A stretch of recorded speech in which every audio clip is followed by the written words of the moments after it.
نشست میں آپ کی ایک چشتی سلسلے سے ایک عالمی دین سے ہوئی ہے، جس میں آپ نے کہا تھا کہ کوئی ابو بکر صدیق رضی اللہ تعالیٰ عنہ کی خلافت ثابت کرے یا ان کا ایمان ثابت کرے، تو میں اپنا نام، جس طرح ابھی آپ نے بڑے دللے کے ساتھ کہا ہے نا کہ میں اپنا نام غلام معاویہ رکھوں گا، اس میں آپ نے ان کے بیٹے کا نام لیا غلام یزید رکھوں گا، ایسا ہی ہے، کہا ہے کہ نہیں آپ نے؟ اسلام ثابت کریں، وہ کوئی عالم آ جائے نا ان کے ساتھ بات ہوگی، وہ آپ کے ساتھ تو نہیں ہوئی نا۔ تو سر میں ثابت کروں گا نا۔ حضرت عمار رضی اللہ تعالیٰ عنہ آپ کی نظر میں کیا حیثیت رکھتے ہیں؟ ایک صحابی ہیں، ایک اچھے صحابی ہیں۔ کیسے، مطلب تھوڑا وضاحت سے بتائے نا۔ ایک اچھے صحابی ہیں، شیعہ تھے، اچھے صحابی تھے، رافضی تھے، شیعہ تھے، اچھے صحابی تھے، اچھا ان سے اگر ثابت کر دوں تو دکھائیں بھائی، دکھائیں۔ نہیں، ان سے اگر ثابت کر دوں تو اپنا نام غلام یزید رکھیں گے؟ چلیں ٹھیک ہے، آ جائیں دلیل لے کے آئیں نا، صحیح دلیل لے کے آئیں جو ثابت ہو جائے، تو عمار سے لے کے آئیں، کسی بھی سے وہ ثابت ہو جائے تو دلیل لے کے آئیں۔ اصل میں دلیل لے بھی آؤں تب آپ نے کہنا کہ یہ آپ کی کتب کی ہم نہیں مانتے تھے، تو بھائی پھر ثابت، تو آپ پڑھو، دلیل پڑھو، ہم دیکھتے ہیں آپ کی دلیل کیا ہے بھائی۔ چلیں ٹھیک ہے، میں بھی پڑھنے لگا ہوں دلیل۔ حضرت علی رضی اللہ تعالی عنہ نے، یہ بخاری کی حدیث ہے، ٹھیک ہے، اوکے، بخاری کی حدیث ہے 1700 حدیث نمبر۔ جب طلحہ، زبیر اور عائشہ رضی اللہ تعالی عنہم بصرہ کی طرف روانہ ہوئے تو علی رضی اللہ تعالی عنہ نے عمار بن یاسر اور حسن، کس کتاب میں آپ نے بات بخاری، صحیح بخاری 7100۔ جب تک میری بات مکمل نہ ہو تو مجھے ٹوکرا نہیں بیچنا، نکال لیں آپ۔ بسم اللہ۔ جب طلحہ، زبیر اور عائشہ رضی اللہ تعالی عنہم بصرہ کی طرف روانہ ہوئے تو علی رضی اللہ تعالی عنہ، حضرت علی رضی اللہ تعالی عنہ نے عمار بن یاسر اور حسن ابن علی رضی اللہ تعالی عنہما کو بھیجا۔ یہ دونوں بزرگ ہمارے پاس کوفہ آئے اور ممبر پر چڑھے۔ حسن بن علی رضی اللہ تعالی عنہما ممبر کے اوپر سب سے اونچی جگہ تھے اور عمار بن یاسر رضی اللہ تعالی عنہ سے نیچے تھے۔ پھر ہم ان کے پاس جمع ہو گئے اور میں نے عمار رضی اللہ تعالی عنہ کے یہ کہتے سنا کہ عائشہ رضی اللہ تعالی عنہ بصرہ گئی ہیں اور خدا کی قسم وہ دنیا اور آخرت میں نبی کی پاک بیوی ہیں، لیکن اللہ تبارک و تعالیٰ نے تمہیں آزمایا ہے تاکہ جان لو کہ تم اس کے لیے اطاعت کرتے ہو یا حضرت عائشہ رضی اللہ تعالیٰ عنہ کی۔ اچھا، یہ اب ہو گئی حضرت عائشہ رضی اللہ تعالیٰ عنہ کی مسلمان اور ایمان ثابت کرنے والے حضرت عمار بن یاسر رضی اللہ تعالیٰ عنہ تھے، ٹھیک ہے، جو آپ کے لیے بہت زیادہ نیک صحابی تھے، ہمارے لیے بھی ہیں، اس میں کوئی شک نہیں۔ اب جب کہ حضرت عائشہ رضی اللہ تعالیٰ عنہ مومنین ہو گئی ہیں اور مسلمان ہو گئی ہیں، آپ پہلے مانتے نہیں تھے، اب مانیں گے انشاءاللہ۔ اب یہ حضرت عائشہ رضی اللہ تعالیٰ عنہ سے ایک حدیث ہے بخاری کی 2009، ٹھیک ہے۔ رسول اللہ صلی اللہ علیہ وسلم نے فرمایا، جس دن رمضان کے راتوں میں بیدار رہ کر نماز تراویح پڑھی اور ایمان اور ثواب کی نیت کے ساتھ، اس کے اگلے تمام گناہ معاف ہو جائیں گے۔ ابن شہاب نے بیان کیا کہ پھر نبی کریم صلی اللہ علیہ وسلم وفات ہو گئے اور لوگوں کا یہی حال رہا، الگ الگ، اکیلے اور جماعتوں سے تراویح پڑھتے تھے۔ اس کے بعد ابو بکر رضی اللہ تعالیٰ عنہ کے دور خلافت میں اور حضرت عمر رضی اللہ تعالیٰ عنہ کی ابتدائی دور میں خلافت بھی ایسا ہی رہا۔ اب تیسری حدیث سنیں، وہ بھی میں آپ کو بیان کر دیتا ہوں، بخاری صحیح ہوگی انشاءاللہ۔ آپ سمجھتے ہیں ایسے ثابت ہوتا ہے؟ میں ثابت کروں گا نا، ذرا بولنے تو دو ہی نہیں یار، پھر آپ کو موقع دوں گا، آپ بول لیں گا، پھر اس کے بعد بات ختم کر دیں گے۔ آپ کسی عالم دین کو لے کے نا تو اس سے گفتگو ہو جائے، اپنے کسی مولانا سر۔ جب حضرت، میری بات سنیں، آپ نے پہلے مجھے کہا ہے کہ ہم عمار بن یاسر رضی اللہ تعالیٰ عنہ کو ایک اچھا شیعہ صحابی مانتے ہیں، عمار کو مانتے ہیں نا، بخاری کو نہیں مانتے نا۔ ہاں بالکل مانتے ہیں نا یار، اس کی بات نہیں مانتے، اس کو مانتے ہیں، اس کی بات نہیں مانتے۔ اس کی بات ثابت ہو جائے تو مانتے ہیں نا، بخاری سے اس کی بات ہمارے لیے ثابت نہیں ہوتی۔ اور بھائی میں نے آپ کو دلیل نہیں دی، آپ کو چیک کریں دلیل، میں 2 منٹ صبر کر لیتا ہوں، چیک کر لیں آپ۔ اگر آپ کسی جج کے پاس گئے نا اور آپ نے کہا کہ فلانا گاڑی میری ہے، وہ فلانا گھر میرا ہے، تو آپ نے، وہ جج نے کہا کہ دلیل لے کے آؤ، آپ نے ایک ایسے دلیل لے کے آئے، وہ جج اس کو قبول نہیں کرتا، جج کہتا ہے یہ نقلی دلیل ہے، تو یہ ڈاکیومنٹ ہے، تو اسے آپ نے ثابت کیا کچھ؟ سر میں نے آپ سے ثابت کیا، آپ نے اپنی زبان سے کہا ہے کہ عمار بن یاسر رضی اللہ تعالیٰ عنہ ایک نیک اور شیعہ صحابی تھے، ایسا ہی بولا نا آپ نے، اور سر آپ نے کہا تو ہے نا حسن بھائی، عمار تو صحیح ہے نا حسن بھائی میں نے پہلے عمار ادھر ہیں جی میری بات سنیں، عمار کی بات الفاظوں کے کھلاڑی نہ بنے آپ. میں نے آپ سے کہا ہے کہ میں آپ کو بھی بولنے کا ٹائم دوں گا، مجھے بھی بولنے کا ٹائم دے. آپ نے اپنے الفاظ اپنی زبان سے کہا ہے کہ عمار بن یاسر رضی اللہ تعالیٰ عنہ اچھے اور نیک اور شیعہ صحابی تھے، ایسا ہی بولا نا آپ نے. جب وہ ان کو مانتے ہیں، ان کی باتوں کو نہیں مانتے آپ. پھر آپ نے مجھے کہا کہ دلیل سے ثابت کرو گے تو میں مان لوں گا. میں نے آپ کو ایک دلیل دی ہے جس سے یہ ثابت ہوتا ہے، کیونکہ آپ لوگ حضرت عمہ عائشہ رضی اللہ تعالیٰ عنہ کو بھی مسلمان نہیں مانتے. ٹھیک ہے، میں نے ان کی دلیل سے یہ ثابت کیا ہے کہ حضرت عمہ عائشہ رضی اللہ تعالیٰ عنہ مسلمان تھے. پھر حضرت عمہ عائشہ رضی اللہ تعالیٰ عنہ ہی یہ کہتے ہیں کہ جب نبی علیہ الصلوۃ والسلام بیمار تھے تو نبی علیہ الصلوۃ والسلام نے حضرت عمہ عائشہ رضی اللہ تعالیٰ عنہ کو کہا کہ ابو بکر کو کہو کہ میرا مصلی سنبھال. مصلی سنبھالنے کا مطلب یہ ہوتا ہے کہ حضرت ابو بکر صدیق میں ایمان بھی ہے اور انہیں خلافت کا اشارہ بھی کیا ہے، جو بخاری میں بھی ہے اور یہ مشکات میں بھی ہے. اور آپ اس چیز کو اب نہیں مانتے تو میں کیا کروں؟ یہ تو پھر بات کا کوئی سرا نہیں نہ ہوتا. آپ شیعہ حضرات کی کتابیں ہو رہا ہے، دین بھی ہو رہا ہے، آپ نے اہل بیت کو پکڑا ہے، تو باقی صحابہ کا کیا کرنا ہے؟ پھر انہوں نے ان کے ساتھ زندگی گزاری ہے، ان کے ساتھ عمریں گزاری ہیں. میں نے آپ سے پہلے یہ کہا تھا کہ حضرت علی رضی اللہ تعالیٰ عنہ کے دور میں جب خلافت انہیں ملی تو انہوں نے ان سے کیوں نہیں چھینی؟ ابھی سن لو تم وہ خلافت. نہیں میری بات سنیں، باقی میری بات سنیں. حسن بھائی میں آپ کو بولنے کا ٹائم دیتا ہوں، اس کے بعد آپ بولیں. میں نے آپ سے کہا تھا کہ حضرت ابو بکر صدیق رضی اللہ تعالیٰ عنہ، عمر فاروق تعالیٰ عنہ کو خلافت ملی، اب باطل ہے.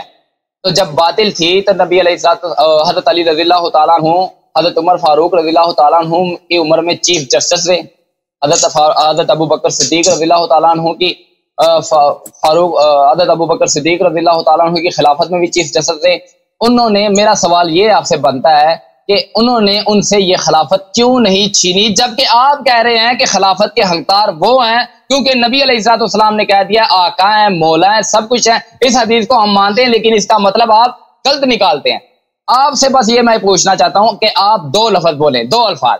یا علی علیہ الصلوۃ والسلام نعوذ باللہ من ذالک ڈر گئے تھے، انہیں مجبوراً ان کی ابتدا کرنی پڑی، ان کی اطاعت کرنی پڑی، یا کوئی اور ایسا معاملہ نہیں ہوا تو آپ پھر جھوٹے ہیں، میں سچا ہوں.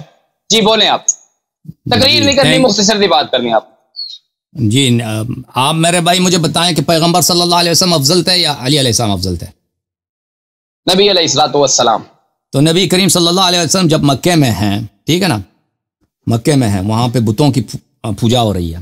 خانہ کعبہ اتنا شریف مقام ہے، خانہ کعبہ کے اندر، اس کے اوپر، اس چھت پہ، ادھر دیوار وغیرہ سب بتیں 300 سے زیادہ بت وہاں پہ تھے، لوگ پوجا کرتے تھے، ٹھیک ہے نا. تو نبی کریم صلی اللہ علیہ وآلہ وسلم وہاں پہ کیوں انہوں نے تلوار اٹھا کے ان کو منع نہیں کیا؟ کیا وہ ڈر گئے تھے؟ پھر رات کی تاریکی میں انہوں نے اپنی بچی کو، اپنی بیٹی، ان کے بیوی تو کوئی نہیں تھی اس زمانے میں، بیوی وفات ہو چکی تھی حضرت خدیجہ رضی اللہ تعالیٰ عنہ سلام اللہ علیہ. اپنی بیٹی جو ان کی چھوٹی بچی ہے ان کو کفار کے درمیان چھوڑ کے اپنے بستر پہ امیر المؤمنین علیہ السلام کو سلا کے خود رات کی تاریکی میں چلے گئے غار میں، ٹھیک ہے نا. وہاں پہ 3-4 دن غار میں رہے، پھر وہاں سے آرام سے کسی کو پتہ نہ چلے چپ کے چلے گئے مدینہ منور. تو وہاں پر آپ مجھے بتائیں پیغمبر صلی اللہ علیہ وسلم کیا ڈر گئے تھے؟ اپنی زندگی پہ ڈر رہے تھے؟ بتاؤں ابھی بتا، سوال ختم ہو تو بتا دینا. وہاں پر انہوں نے تلوار کیوں نہیں اٹھایا؟ بھائی کہہ دیتے کہ بھائی یہ سب تمہارے خدائیں سب باطل ہیں، تلوار اٹھا دیتے، بتوں کو گرا دیتے بھائی، اور کہتے ہیں جو بھائی یہاں پہ مقابلہ کریں گے بھائی یا مرنا ہے یا جینا ہے. وہاں چھوڑ کے کیوں ہے؟ بچی کو بھی چھوڑ دیا، رات کی تاریکی میں وہ غار میں چھپ جانا، ادھر سے مدینہ چلے جانا. بھائی یہ بتا دینا بھائی، یا تو کفار حق پہ ہیں یا رسول صلی اللہ علیہ وسلم ڈر گئے، ٹھیک ہے نا. چلے میں بتا دیتا ہوں. جیسے میں نے آپ سے پہلے کہا تھا کہ آپ لفظوں کے بہت بڑے جادوگر ہیں، لوگوں کو یہاں ایسے لفظوں میں گیر لیتے ہیں نا، وہ انسان جو ہے نا، جو سامنے آپ کا مخالف ہوتا ہے وہ پریشان ہوتا ہے کہ یار میں اس کو اب کیا جواب دوں. حسن بھائی آپ میری بات سمجھے نہیں. آپ نے بڑے اچھے طریقے سے یہ کہہ دیا ہے کہ نبی علیہ الصلوۃ والسلام وہ کفار تھے، تو انہیں مکے میں جب انہوں نے بت رکھے تھے ان سے انہوں نے بت نہیں ہٹائے تو کیا وہ ڈر گئے تھے؟ آپ مجھے یہ بتائیں بعد میں انہوں نے فتح مکہ کیوں کیا؟ ایک سوال. دوسرا سوال، بعد کی بات نہیں، اس وقت کی بات کر رہا ہوں نا، اس وقت کی بات کر رہا ہوں نا. ہاں میں بتا رہا ہوں نا، میں اسی مقابلہ کیوں نہیں کیا؟ اسی بات پہ میں حضرت علی رضی اللہ تعالیٰ عنہ کی طرف آؤں گا. آپ کی اسی بات سے میں حضرت علی رضی اللہ تعالیٰ عنہ کی طرف سے آؤں گا، ٹھیک ہے؟ صحیح ہے. اب آپ 3 منٹ بات کریں. اب دوسرے لوگ بہت انتظار کر رہے ہیں. 3 منٹ میں بات ختم کریں پھر میں اگلا کال. ٹھیک ہے 3 میں مختصری بات کرتا ہوں. آپ تقریر کرتے ہیں, میں نہیں کرتا. آپ نے کہا ہے کہ وہ ڈر گئے تھے. میں نے آپ سے بہت سادہ سا آسان سا سوال پوچھا ہے, آپ مجھ سے نہ پوچھیں. یہ مقدمہ آپ کا ہے, ہمارا نہیں ہے. ہم یہ نہیں کہتے کہ حضرت علی رضی اللہ تعالیٰ عنہ پہلے خلیفہ تھے, دوسرے وہ تھے, تیسرے وہ تھے, چوتھے یہ تھے. آپ کا یہ مقدمہ ہمارا نہیں. میں آپ کے کسی سوال کا جواب دے نہیں ہوں, آپ میرے سوال کے جواب دیں, کیونکہ یہ مقدمہ آپ لوگوں کا, ہمارا نہیں ہے. ہم حضرت ابوبکر صدیق رضی اللہ تعالیٰ عنہ کو خلیفہ اول مانتے ہیں. خلیفہ 4 جو ہے نا, ہم حضرت علی رضی اللہ تعالیٰ عنہ کو مانتے ہیں. میں نے آپ سے ایک سادہ سا سوال پوچھا ہے کہ مجھے یہ بتائیں کہ حضرت علی رضی اللہ تعالیٰ عنہ نعوذ باللہ لالچ میں آ گئے تھے کہ جو انہوں نے ان کے دور خلافت میں چیف جسٹس تعینات کیے تو انہوں نے قبول کیا, اور یا حضرت علی رضی اللہ تعالیٰ عنہ ڈر گئے تھے نعوذ باللہ من ذالک. 2 سوال 2 لفظوں میں. اگر ایسا نہیں ہے تو مجھے پھر یہ بتائیں کہ حضرت امیر معاویہ رضی اللہ تعالیٰ عنہ کی خلاف تلوار اٹھانے کی ایسی کیا وجہ پیش آئی, اس وقت انہوں نے یہ جرت کیوں کی تلوار اٹھانے کی نعوذ باللہ. دوسری, حضرت عائشہ رضی اللہ تعالیٰ عنہ کے خلاف تلوار کیوں اٹھائی. تیسرا, حضرت زبیر رضی اللہ تعالیٰ عنہ کے خلاف تلوار کیوں اٹھائی. یہ پیچیدگیاں جو آپ لوگوں کو صرف ورغلاتے ہیں. آپ کے پاس اس کے دلائل, میں کہتا ہوں وہ انجینئر صاحب کہتے ہیں نا ٹائم قیامت تک ہے, آپ کے پاس بھی ٹائم قیامت تک ہے. اس کا جواب آپ نہیں دے سکتے, بڑے سے بڑا شیعہ بھی اس کا جواب نہیں دے سکتا. جی بولیں اب آپ. اوکے, تھینک یو سر, بہت مہربانی. آپ جواب آن لائن سن لیں, اب دوسروں کی باری ہے. تھینک یو میرے بھائی, بہت شکریہ آپ کی تشریف آوری کا. وقت سے عمر کے خلاف کیوں تلوار نہیں اٹھایا, اس لیے اسی وجہ سے کہ رسول پاک صلی اللہ علیہ وسلم جب مکے میں تھے تو کفار مکہ کے خلاف انہوں نے تلوار نہیں اٹھایا. جب مدینہ آئے تو انہوں نے تلوار اٹھایا. تو ایسی کون سی بات ہے, مکہ میں تلوار نہیں اٹھا رہے بھائی, مدینہ جب آ رہے ہیں تو تلوار اٹھا رہے ہیں. ابو سفیان کے قافلے بھائی ان کو اٹھا کے لے کے جا رہے ہیں اور وہاں پہ جہاد کا حکم دے رہے ہیں. مکے میں کوئی جہاد کا حکم نہیں دے رہے. وجہ کیا ہے؟ وجہ اس کی یہ ہے کہ جب تک وہ مکے میں تھے ان کے پاس کوئی اتنا طاقت نہیں تھا, ان کے پاس کوئی اتنے نہیں تھا, لشکر نہیں تھا, لوگ اتنے پاس نہیں تھے کہ ان کے کفار کا مقابلہ ہو سکے. اگر مکے میں رسول پاک صلی اللہ علیہ وآلہ وسلم تلوار اٹھاتے اور وہاں پر کہتے کہ بھئی میں نے یا تو شہید ہونا ہے یا میں یہاں پہ کفار کا خاتمہ کرنا ہے, تو وہاں پر وہ خود بھی شہید ہو جاتے ہیں, پر اسلام بھی ختم ہوتا, اسلام بھی ختم ہوتا. اگر رسول پاک صلی اللہ علیہ وآلہ وسلم مکے میں تلوار اٹھاتے نا کہ میں مکے کے بتوں کو گرا دوں گا, یہ کروں گا, تو وہ خود بھی شہید ہو جاتے, پھر وہاں پہ وحی کا بھی انقطاع ہوتا, پھر اسلام, نماز, روزہ سب کچھ ختم ہو جاتا. تو یہ ان کی حکمت تھی کہ انہوں نے انتظار کیا, پھر بعد میں جب ان کے انصار بنے تو انہوں نے ان کے خلاف جہاد کیا. امیر المؤمنین علیہ الصلوۃ والسلام رسول پاک صلی اللہ علیہ وسلم کے وفات کے بعد بالکل اکیلے تھے, ان کا ساتھی کوئی نہیں تھا. صحابہ نے ساتھ چھوڑ دیا تھا, صحابہ نے ان کے ساتھ بے وفائی اور غداری کی ہے, تو انہوں نے تلوار نہیں اٹھایا. اور جب عثمان کے قتل کے بعد صحابہ اور تابعین اور بہت سارے مسلمان سب ان کے پاس آ گئے کہ آپ سے بیعت کریں گے. اب ان کے پاس خلافت بھی ہے, حکومت بھی ہے, لشکر بھی ہے. اب کوئی ان کے خلاف بغاوت کرتا ہے, معاویہ جیسا یا اب عائشہ جیسا جنگ جمل میں, تو ان کے یا نہروان خوارج جیسے, تو ان کے خلاف وہ تلوار اٹھائے گا. بات واضح ہے.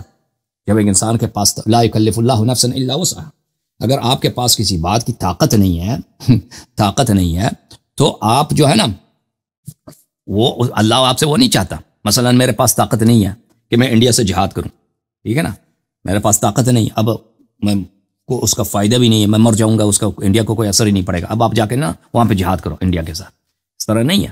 اگر کسی چیز کے پاس آپ کو طاقت ہے, مثلا آپ نماز کھڑے ہو کے نہیں پڑھ سکتے, تو کھڑے ہو کے پڑھنا پہ جائز نہیں ہے, آپ بیٹھ کے نماز پڑھیں. آپ کھڑے ہو کے نماز پڑھیں گے تو مثلا آپ کے گھٹنے ٹوٹ جائیں گے, بیمار ہیں اس طرح کہ کھڑے ہو کے نماز پڑھنا آپ کے لیے ضرر رکھتا ہے, تو وہ حرام ہے نماز کھڑے ہو کے پڑھنا, بیٹھ کے نماز پڑھنا ہوگا. آپ جہاں تک آپ نے ابو بکر کی نماز کی بات کی ہے, تو ابو بکر نے نماز نہیں پڑھائی ہے, ابو بکر کو نماز سے ہٹایا گیا ہے. یہ آپ کی بخاری کی کتاب ہے, یہ کتاب ہے بخاری, چاپدار احیاء التراث العربی, سنہ 2001 میں کتاب چھپی ہے, صفحہ نمبر 141. یہ باب من اسمع تکبیر الامام, کہ ایک شخص نماز پڑھاتا ہے, دوسرا شخص اس کے تکبیر جو ہے لوگوں کو سناتا ہے. کہ بھئی تکبیر کس لیے سنایا جاتا ہے؟ کہ بھئی پرانے زمانے میں لاؤڈ اسپیکر نہیں ہوتے تھے, مائکرو فون نہیں تھے نا. ایک شخص نماز پڑھ رہا ہے, پیچھے مجمع بڑا ہے, تو ایک دوسرا شخص ہے جو زور سے کہتا اللہ اکبر, لوگوں کو پتہ چل جائے کہ رکوع میں چلے جاؤ, کیونکہ جماعت بہت لمبی ہے, صف بہت ہیں, تو پیچھے والوں کو نماز سنائی نہیں دیتی بھائی کہ ہم نے اب رکوع پہ جانا. تو امام کی جو آواز ہے وہ اس کی اتنی اونچی نہیں ہوتی ہے, تو ایک شخص وہاں پہ چیخ کے بولتا ہے اللہ اکبر. جب وہ اللہ اکبر کہے گا تو دوسرے جو ہے اس کے کیا کریں گے, نماز اس کے تکبیر سے نماز پڑھیں گے. اچھا، یہ حدیث نمبر 712 بخاری میں عائشہ نے کہ نبی صلی اللہ علیہ وسلم جب بیمار ہو گئے تھے تو انہوں نے کہا کہ ابو بکر سے کہہ دو کہ نماز پڑھا دو. میں نے کہا ان کو رونا آئے گا، تو انہوں نے کہا انکن صواحب یوسف، انہوں نے مجھ سے کہا کہ آپ تو یوسف کی صاحبہ ہیں. اب آپ سوچ لینا، اپنے مولوی سے پوچھ لینا بھائی صوفی صاحب کہ یوسف کی صاحبہ کیا سچی تھی یا جھوٹی؟ یوسف کی صاحبہ کیا جہنمی تھی یا جنتی؟ یوسف کی صاحبہ کیا مؤمنہ تھی یا منافقہ؟ یہ آپ تو اپنے مولویوں سے پوچھ لینا. اور نبی کریم صلی اللہ علیہ وسلم کا کلام سچ ہوتا ہے، جھوٹ ہی نہیں ہوتا. یہ آپ کی بخاری میں ہے، ٹھیک ہے نا، اسی حدیث میں جس میں آپ نے کہا کہ ابو بکر نماز پڑھا دے. تو فصل ابو بکر نے لوگوں کو نماز پڑھانا شروع کیا. وخرج النبی صلی اللہ علیہ وآلہ یہاد بین رجلین، نبی کریم صلی اللہ علیہ وسلم نے جب دیکھا کہ ابو بکر نماز پڑھا رہا ہے تو آ گئے بھائی، خود آ گئے، اور وہ چل بھی نہیں سکتے. وہ دو مردوں کے درمیان کھینچے جا رہے تھے. نبی کریم صلی اللہ علیہ وسلم کو ایک فضل بن عباس اور امیر المؤمنین علیہ السلام نے کندھوں کے نیچے سے اٹھایا، اور وہ خود نہیں چل رہے، اتنی شدید بیماری ہے، اور ان کو لے کے آئے. اچھا، کأنی انظر الیہ یخط برجلیہ الارض، میں دیکھ رہا ہوں کہ نبی کریم صلی اللہ علیہ وسلم کی جو قدم مبارک ہے، وہ انسان چلتا ہے نا، پیر اٹھاتا ہے، قدم اٹھاتا ہے، قدم اٹھاتا ہے، قدم زمین پہ رکھتا ہے. لیکن اگر آپ کسی کو کندھوں کے نیچے سے اٹھا کے لے کے آ رہے ہیں اور وہ خود چل نہیں سکتا، تو اس کے پیر کیا ہوتے ہیں؟ زمین پہ لکیر بناتی ہیں.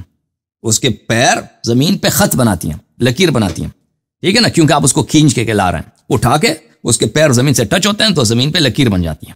تو عائشہ کہتی ہے کہ میں نے دیکھا کہ رسول پاک صلی اللہ علیہ وسلم کو دو آدمیوں نے بازو کے نیچے سے پکڑا ہوا ہے، اٹھا کے لے کے آ رہے ہیں، اور ان کے پیر جو ہے زمین پہ خط بنا رہی ہیں، خط بنا رہے ہیں، ٹھیک ہے نا. اچھا، خط بنا رہا یا خط. فلما رآہ ابو بکر ذهب يتأخر فاشار الیہ، ابو بکر کو جب رسول پاک صلی اللہ علیہ وسلم نے جب تشریف لائے تو ابو بکر پیچھے جانے لگا، پیچھے چلا گیا کہ میں اس کا جو جہاں پہ صف میں اس کا اپنی جگہ وہاں پہ چلا گیا، چلنے لگا. رسول پاک صلی اللہ علیہ وسلم نے کہا کہ ادھر نماز پڑھو. تو ابو بکر فتأخر ابو بکر جو ہے پیچھے ہٹ گیا. وقعد النبی صلی اللہ علیہ وآلہ وسلم الی جنبہ، رسول پاک صلی اللہ علیہ وسلم ابو بکر کے ساتھ بیٹھے ہیں. وہ ابو بکر یسمع الناس تکبیرا، ابو بکر جو ہے لوگوں کو تکبیر سنا رہے تھے. کہنے کا مقصد یہ ہے عزیز کہ ایک شخص امام جماعت ہے نا، نماز شروع کیا اس نے، دوسرا شخص آ جاتا ہے، اس کو مصلی سے ہٹا دیتا ہے، اس کو پیچھے ہٹا دیتا ہے، اور وہ نماز پڑھانا شروع کر دیتا ہے. اور دوسرا جو پہلے والا امام تھا وہ لوگوں کو صرف تکبیر سنا رہا ہے. تو اب مجھے بتاؤ کہ ابو بکر کو نماز سے ہٹایا گیا ہے امامت جماعت سے، یا اس کو نماز پہ نصب کیا گیا؟ اگر ابو بکر کی نماز صحیح ہوتی نا، امامت صحیح ہوتی، تو اتنی شدید بیماری میں کہ چل بھی نہیں سکتا رسول پاک صلی اللہ علیہ وسلم، پیر کھینچے جا رہے ہیں، وہ خود نہ آتے، اور پھر ابو بکر نے جو نماز پڑھائی ہے نا، رسول پاک صلی اللہ علیہ وسلم اس کو ہٹا کر خود نماز پڑھائیں، ابو بکر صرف تکبیر سنا رہا ہے، ٹھیک ہے نا، اس طرح نہیں ہوتا. اوکے، یہ آپ کی اپنی کتب سے ہے. اور پھر اگر واقعاً رسول پاک صلی اللہ علیہ وسلم نے حکم دیا ہوتا کہ تم ابو بکر کو بولو نماز پڑھو، اگر واقعاً حکم ایسا تھا، تو پھر کیا وجہ ہے کہ رسول پاک صلی اللہ علیہ وسلم نے عائشہ کو گالی دیا اور کہا کہ تو صاحبہ یوسف ہے، ٹھیک ہے نا، ایک شخص نے اس نے حکم کی تعمیل کی ہے، ابو بکر کو بولو نماز پڑھو، ابو بکر نماز پڑھا رہا، تو صاحبہ یوسف ہے. اتنا سخت شدید جملے کہ یوسف والی عورتیں جو ہیں نا، وہ جو نبی اللہ یوسف کی دشمن تھیں، اتنے سخت جملے، جو فاجر فاسقہ عورتیں، دنیا طلب عورتیں، سازش کرنے والی عورتیں. تو یہ کس لیے بولا؟ اسی لیے بولا ہے کہ رسول پاک صلی اللہ علیہ وسلم نے ابو بکر کو نماز کا نہیں بولا تھا، خود عائشہ نے بولا ہے، عائشہ نے بولا اپنی طرف سے، اور تب ہی رسول پاک صلی اللہ علیہ وسلم نے کہا کہ تو یوسف والی ہے. اور اگر واقعا امر کرتا کہ تو نماز پڑھا رہے، پھر اس کو نماز سے نہیں ہٹاتے کہ پھر تو نماز نہیں پڑھا سکتا. اوکے، اب لے کے آتے ہیں ہمارے ایک دوست ہیں